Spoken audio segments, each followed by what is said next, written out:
Tuhan, hati kami percaya, taburkan benih iman, benih firman yang akan mendatangkan terobosan. Pakai lidah bibir hamba-Mu untuk menolong banyak family. Dan setiap individu akan mengalami transformasi. Tiada mustahil bagimu. Dalam nama Yesus, haleluya. Amin. Ambil Alkitabnya segera. Kita bahas sebuah cerita tentang Elisa kali ini. Dulu sempat saya bahas soal Elia, gurunya. Sekarang muridnya ya, lebih dahsyat. Tapi mari kita fokus pada Tuhan, Sang Pembuat mujizat. 2 Raja-Raja pasal 4 ayat 1 sampai ayat yang ke-7. 7 ayat hari ini. 2 Raja-Raja pasal 4 ayat 1 sampai 7 beri judul Mujizat yang tak terasa. Ya, Anda nggak salah dengar. Mujizat yang tak terasa. Apa itu? Kita baca dulu ya. Minyak seorang janda. Salah seorang dari istri-istri para nabi mengadukan halnya kepada Elisa. Sambil berseru, "Hamba-Mu, suamiku sudah mati, dan engkau ini tahu bahwa hamba-Mu itu takut akan Tuhan. Tetapi sekarang penagih hutang sudah datang untuk mengambil kedua orang anakku menjadi budaknya." Ayat 1 depresi sekali. Seorang janda nabi, suaminya seorang penyambung lidah Allah atau seorang pengkhotbah. Seorang hamba Tuhan di perjanjian lama. Keluarga ini dikenal sebagai keluarga yang takut akan Tuhan, sesuai dengan pengakuan si nyonya tentang almarhum suaminya. Suamiku itu takut akan Tuhan. Ya. Tapi kenapa dia mengalami masalah dengan hutang piutang? Sampai-sampai kedua orang anaknya mau dijadikan budak. Hari itu datanglah lintah darat yang beri mereka pinjaman untuk merampas putra mereka. Nah, di ayat pertama kita mulai dulu dengan sebuah kebenaran yang cukup umum. Hujan kalau turun kena ke orang saleh dan orang jahat. Siapa bilang kalau kita ikut Tuhan, sekalipun kita ini takut akan Allah, kita akan luput dari masalah? Gak ada ceritanya. Yesus saja memperingatkan kok di dunia ini persiapkan hati. Di dunia ini engkau akan mengalami berbagai macam pencobaan. Tapi kuatkan hatimu. Aku telah mengalahkan dunia. Jadi jangan mengeluh kalau kita itu masuk dalam problema. Jangan merasa istimewa. Sekalipun kita ini sudah ditebus dengan darah. Kita ini hanya manusia. Setiap kita bisa punya problema. Karena itu kalau kita diserang sebuah problem, katakan sebuah masalah, jangan kita langsung kecewa sama Tuhan. Aku ini loh melayani Tuhan, kenapa aku alami begini? Aku ini loh takut akan Allah. Mengapa nggak diluputkan? Aku ini loh menyembah Tuhan. Kenapa kok tidak mengalami keberuntungan? Tuhan tidak berjanji smooth sailing, saudara. Tuhan tidak berjanji segala sesuatu mulus dalam kehidupan kita. Selain itu, kita pun banyak membuat kesalahan. Kita harus belajar pula dalam kehidupan. Tapi yang pasti kalau kita mengalami problema, ingatlah satu pesan Tuhan di ayat pertama. Bahwa masalah bisa menjadi pintu mujizat kita. Itu dia. Lihat dulu kesempatan dalam kesempitan. Bahwa problema kita ini bisa mendatangkan kebaikan. Jadi jangan usut asal-usulnya. Lalu kita merasa diri berhak untuk diperlakukan istimewa. Aku ini loh melayani Tuhan. Aku ini loh memberi persembahan. Aku ini loh nolong orang miskin, orang yang papa. Kenapa aku mengalami yang beginian? Kata-kata itu nggak ada gunanya. Tidak membuatmu maju, malah membuat mundur. Kata-kata itu mendatangkan kekalahan. Dia tidak mengarahkan diri pada solusi. Apalagi mujizat nggak akan sampai ke sana kalau hati kita sudah kecewa dari awalnya. Ingatlah di ayat pertama, cerita indah ini nanti di ujungnya terjadi mujizat yang dahsyat. Dimulai dengan satu keluarga yang takut akan Tuhan dilanda problema. Ingat ini ya, mujizat bisa menjadi apa?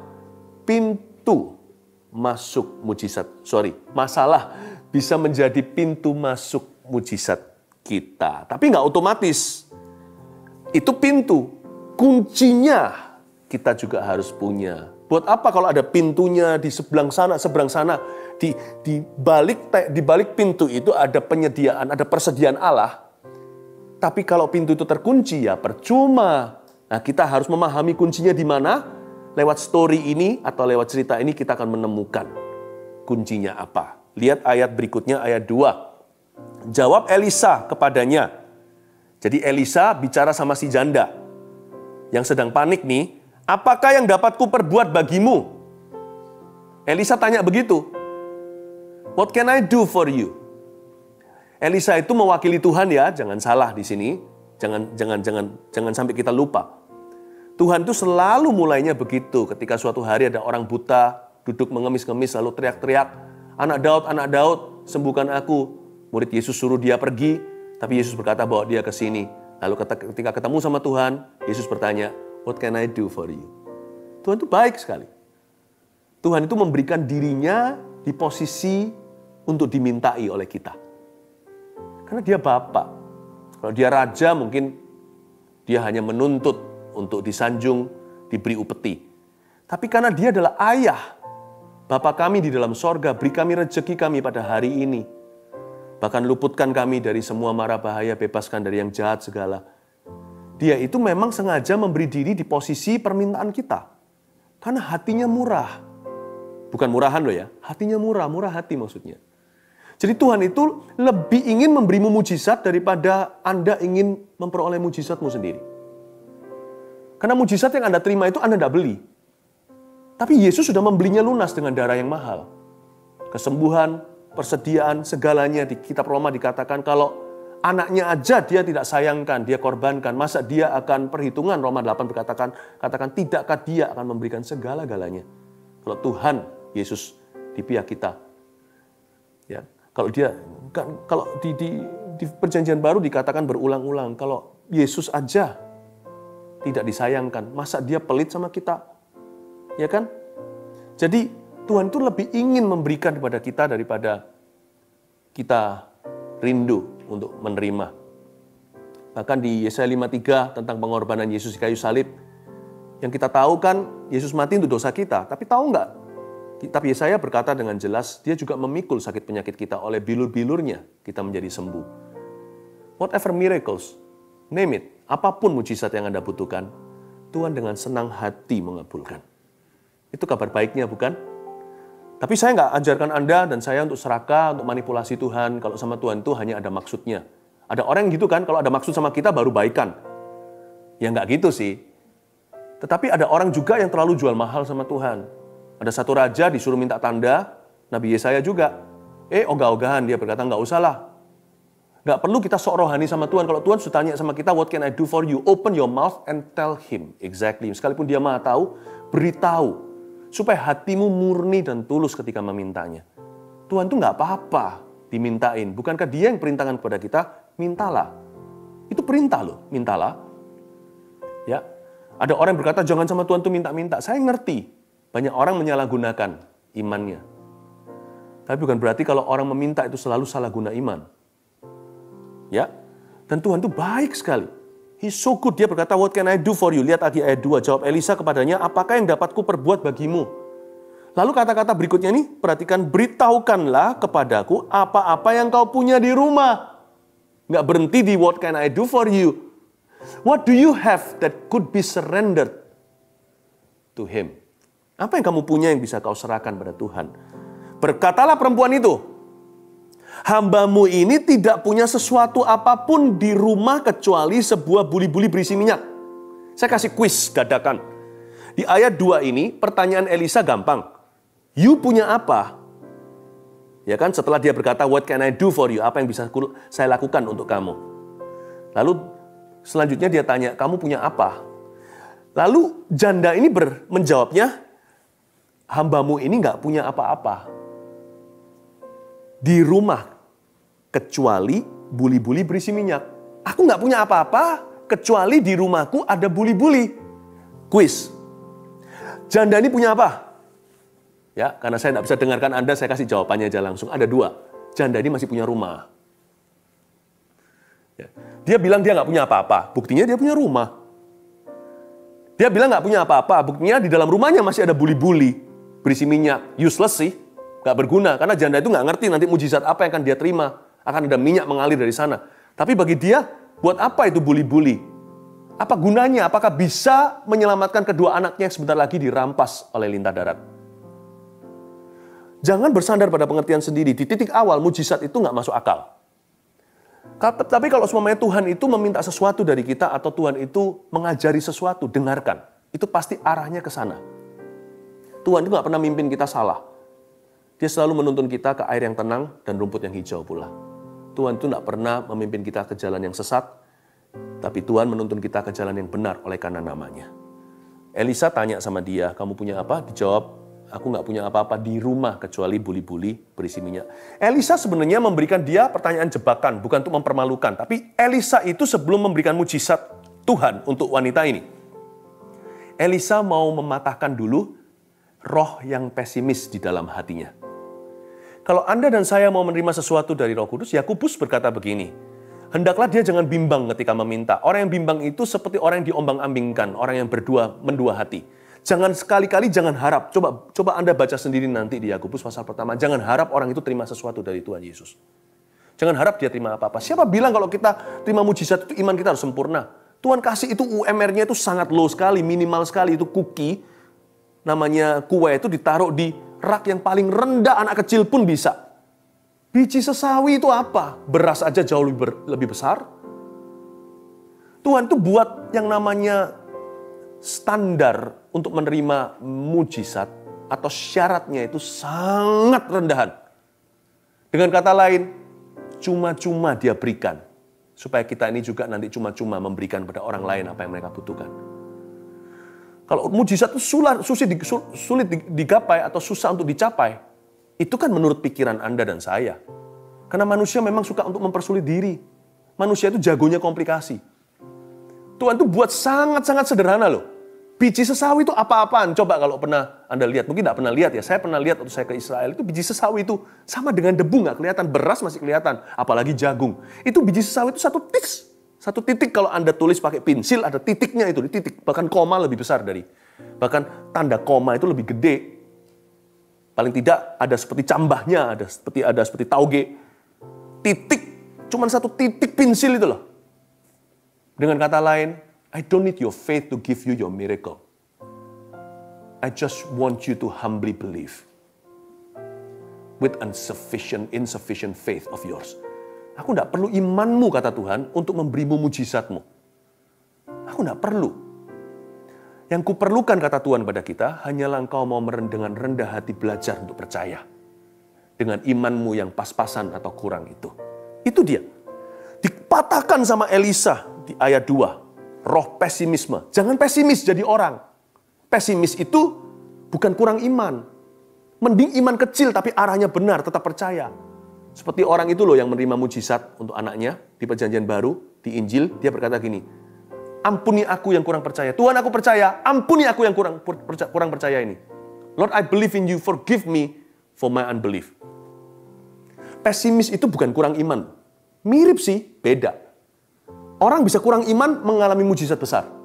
Karena dia tetap berusaha percaya. Pesimis itu pengakuannya sudah meninggalkan Tuhan. Pesimis itu sudah berkata, tiada harapan. Udah tutup buku untuk Roh Kudus. Jangan mengunci dirimu sendiri. Don't lock your own miracle. In fact, you must find the key to unlock the door to your miracles. Jangan kunci diri sendiri, jangan kunci mujizatmu. Malah justru temukan kunci itu untuk membuka pintu mujizat Anda. Kita sekarang lihat kuncinya ya, ayat 3. Ya. Lalu berkatalah Elisa, pergilah. Ini Elisa ngomong gini, mintalah bejana-bejana dari luar, daripada segala tetanggamu, bejana-bejana kosong.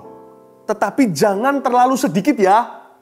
Elisa berkata, kamu mesti pergi keluar, pinjem guci. Bejana-bejana dari tetangga-tetanggamu yang dekat dulu, kalau sudah habis yang jauh. Pokoknya sebanyak-banyaknya, sekuat-kuat kamu jalan. Pergi, dapatkan semaksimal mungkin yang bisa kamu peroleh bejana-bejana kosong itu. Jangan terlalu sedikit.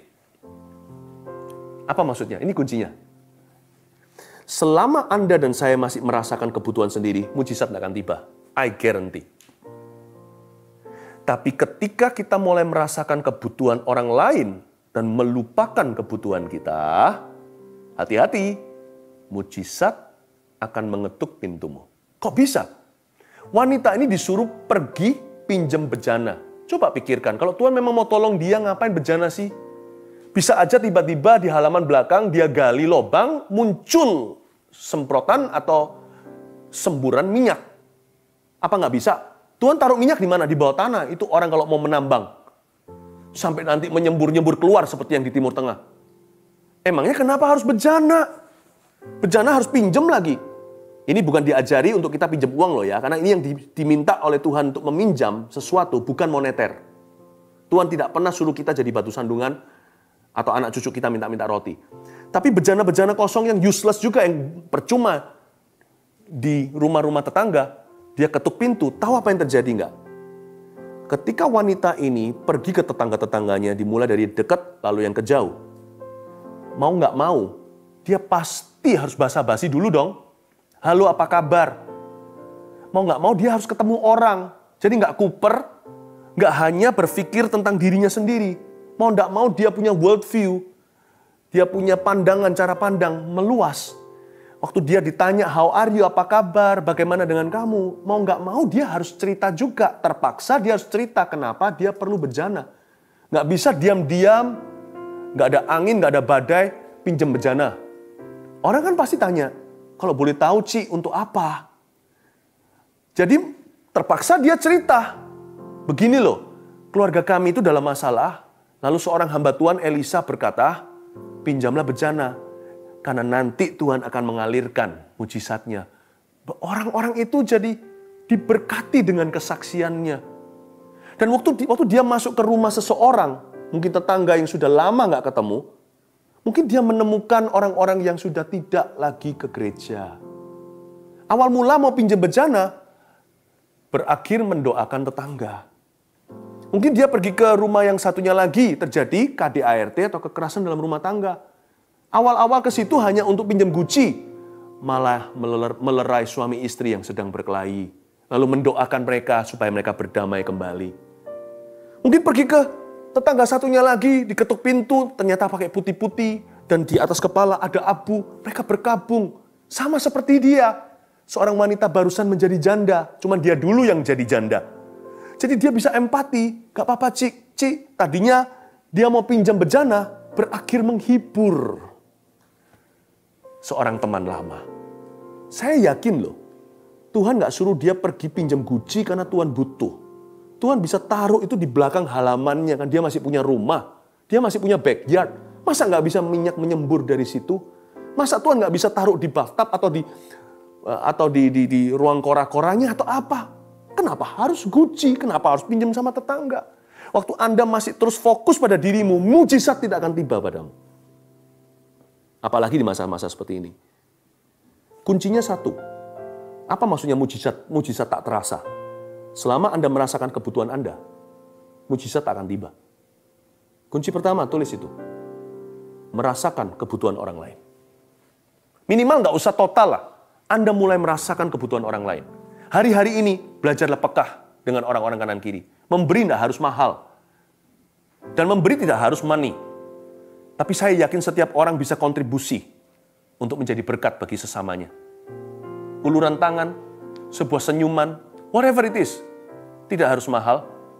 Tapi ketika Anda bisa peka dengan kebutuhan orang lain, di masa-masa corona, masa-masa susah katakanlah, akan muncul makhluk-makhluk mulia. Daripada di masa-masa lembah seperti ini, banyak orang kelihatan warna aslinya. Yang mulia pun jadi hina. Jadi seorang pembenci, seorang kecewa, seorang yang egois, seorang yang rebutan, seorang yang mikirin diri sendiri doang. I think kalau seperti itu, Tuhan juga tidak ingin memberikan mujizat pada orang demikian, karena orang demikian tidak tahu berterima kasih. Paham ya kuncinya? Masalah bisa menjadi pintu kepada mujizat, tapi kuncinya adalah merasakan kebutuhan orang lain. Kedua, merasakan beban Tuhan. Wanita itu pulang, tangannya penuh dengan guci, penuh dengan bejana, anaknya pun disuruh bawa, kan 2 anaknya hari itu mau dirampas. Dia bawa sebisa mungkin, sebanyak mungkin, saya nggak tahu apakah mereka bawa semacam kereta, atau gimana, zaman itu saya nggak tahu toolnya apa, mereka bawa. Saya yakin mereka pergi cari guci, pulang hati mereka membara dengan jiwa-jiwa. Tetap dibawa pulang sih, karena nantinya mengalir minyak di akhir cerita. Tapi waktu dia kembali, hatinya berubah. Orientasinya tak sama. Dia pulang dengan suatu pertama-tama dengan suatu memori. dengan sebuah ingatan tentang apa yang Tuhan lakukan tadi. Wow, aku pergi untuk pinjam sesuatu. Malah aku pergi tadi memberikan sesuatu. Waktu dia kembali, hatinya diperbaharui. Dia menangkap isi hati Tuhan Yesus. Dia menangkap bebannya Allah. Dia memperoleh visi untuk jiwa-jiwa. Kasihlah sesamamu manusia seperti dirimu sendiri. Dia pulang kembali ke rumahnya, tangan bawa Gucci, hati penuh dengan kasih. Pikiran penuh dengan amanat agung. Aku harus telepon Taci itu satu lagi tadi. Nanti besok setelah aku bayar hutang, aku mau bagi minyakku. Nggak mungkin dia nggak tahu berterima kasih. Ini Gucci-nya siapa? Dia pasti bagi-bagi. Ditaruh di plastik mungkin, dibungkus atau ditaruh di Gucci yang sama pulangnya. Tadinya pinjamnya Gucci kosong, pulangnya bejana terisi. Pasti dia beritahu, Ci ini ya, kan barusan ditinggal sama suami jadi janda. Pasti perlu untuk bayar ini itu dan untuk kehidupan. Apalagi zaman dulu itu jadi janda itu susah. Nggak seperti hari ini. Orang zaman itu kalau sudah jadi janda, sudah ditinggal sama suami, dia nggak punya pekerjaan seumur hidupnya. Dia harus dari welfare atau dari belas kasih masyarakat sekelilingnya. Ini ya, untuk menyambung kehidupan. Aku mengerti, aku punya 2 anak. Taci punya 3 anak. Ini waktunya untuk bisa menyekolahkan mereka. Semoga ini bisa membantu.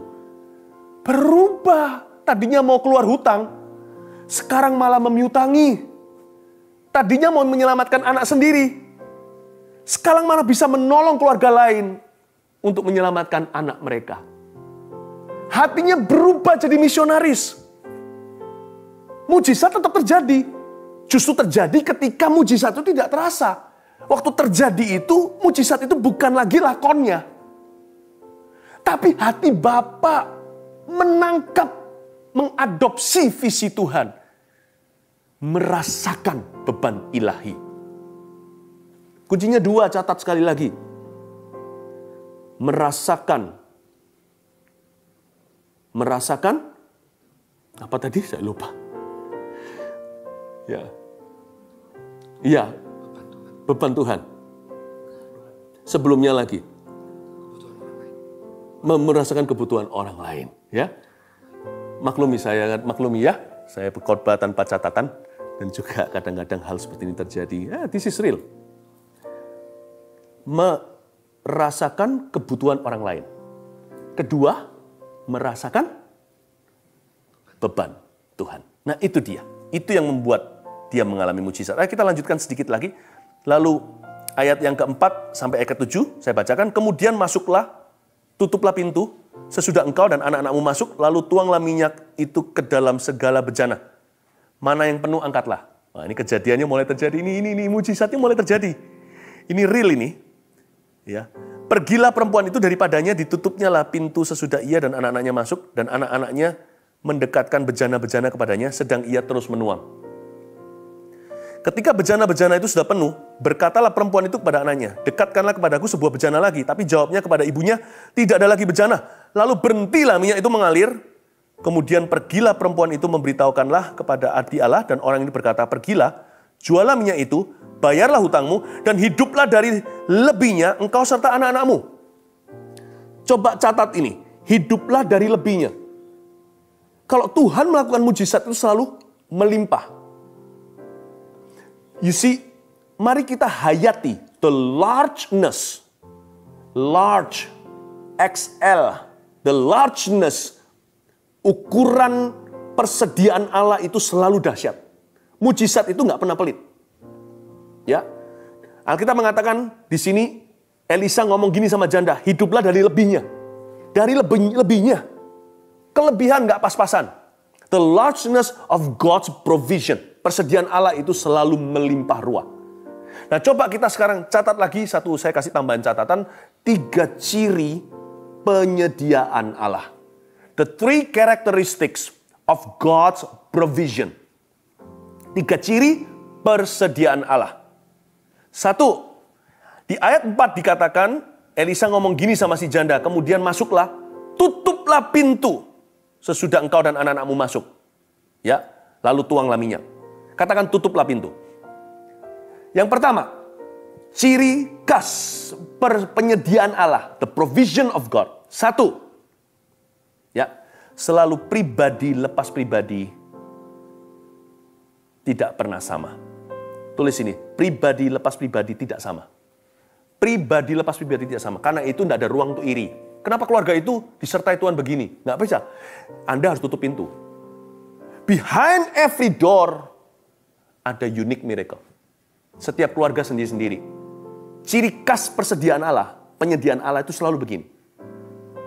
Yaitu pribadi lepas pribadi diberi. Tidak sama satu orang dengan yang lainnya. Jadi jangan iri hati ya. Iri hati adalah dosa yang paling bodoh. Bukan dosa paling jahat. Dosa paling konyol itu iri. Emangnya Tuhan itu miskin? Emangnya Tuhan itu tidak punya Tuhan yang menciptakan sidik jari kita.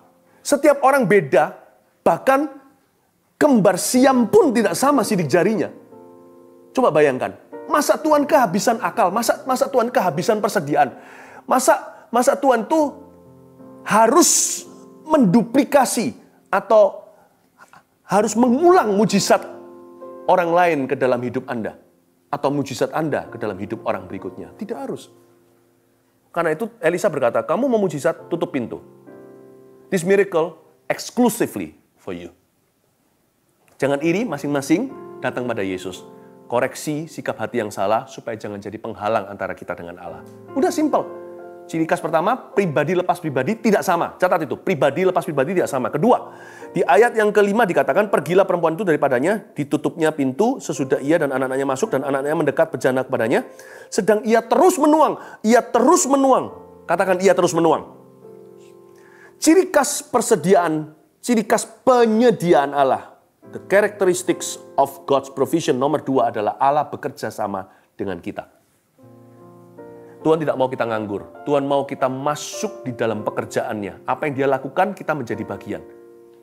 Saya kalau lagi bikin sesuatu prakarya atau apa, kalau anak saya sudah cukup bisa kerja sama dengan saya pasti mau supaya nanti hasil karya bersama. Namanya hati papa ya begitu. Sekalipun mujizat itu dari Tuhan 100%. Tapi Tuhan kasih sekian persen untuk kita turut menuang. Makanya ada ayat di sini, ia terus menuang. Tuhan tidak akan tuangkan. Tuhan alirkan. Dia yang menuangkan.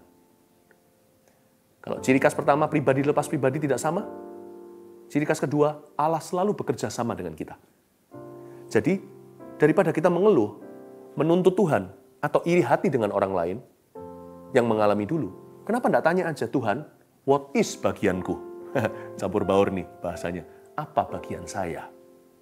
Udah, fokus. Kalau memang harus fokus pada diri sendiri, fokus ke bagian Anda. Fokus ke peran Anda. Anda tidak bisa membuat mujizat terjadi, tapi Anda bisa taat. Yang terakhir, di ayat yang ke-7 dikatakan, lalu berhentilah minyak itu mengalir. Wow, this is a good thing actually. It's not a bad thing. Kalau nggak pernah berhenti mengalir, akan ada air bah minyak, lalu mati semua. Karena itu yang ketiga, sifat daripada penyediaan Allah adalah ada batas waktu dan tujuannya. God's provision is limited. His love is not limited. His provision is. Tuhan punya penyediaan itu selalu ada fungsi gunanya. Tujuannya kali ini bagi wanita ini adalah untuk menyelamatkan anak-anaknya, bayar hutang suaminya almarhum. Dan juga untuk menolong tetangga-tetangganya.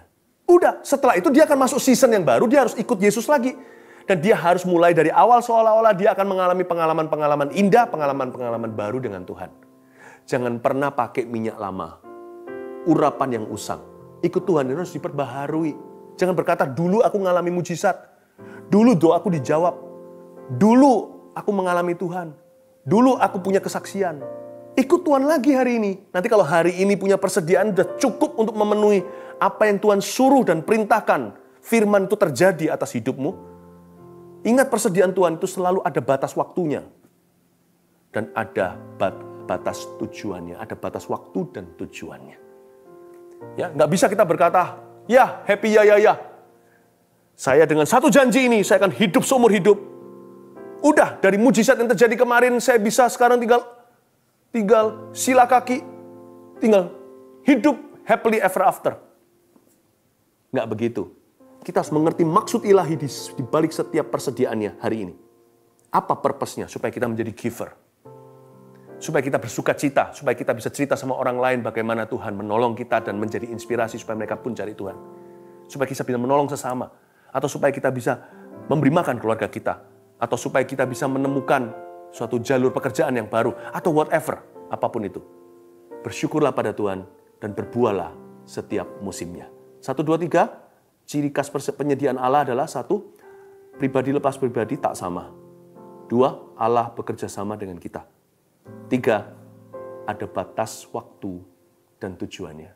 Selalu tanya tujuan Allah, jangan kejar berkatnya. Lord, if you bless me with this, what is your ultimate purpose? Kalau engkau memberkati aku dengan ini, apakah tujuan akhirnya?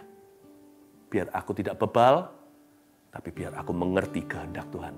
Tangkaplah hati Allah, rasakan bebannya, rasakan kebutuhan orang lain, dan mulai bukalah pintu mujizat Anda itu.